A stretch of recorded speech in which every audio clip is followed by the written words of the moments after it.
COVID bump is actually one that buyers dismiss a lot.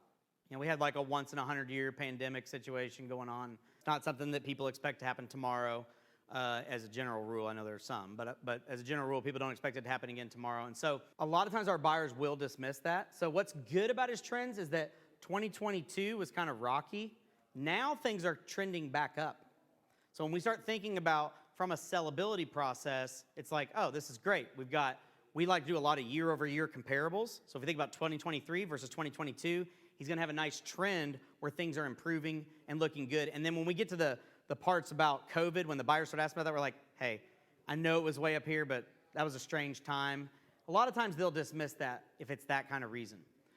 In terms of valuation, like we haven't dug into the actual P&Ls. This is what I'll tell you on a valuation call. If you call me or Pat, we'll tell you the same thing. We haven't seen everything, but based on what I've heard, you know, he's got $1 million in EBITDA.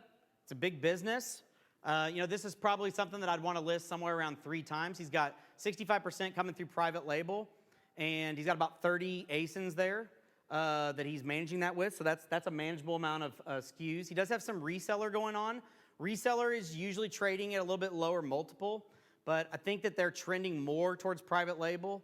And on the size, I think we would still get some interest. And so this is one that we would list a little bit lower based on just some turmoil and also based on the situation with private label versus reseller. So I think it'd probably trade around a 3 times multiple.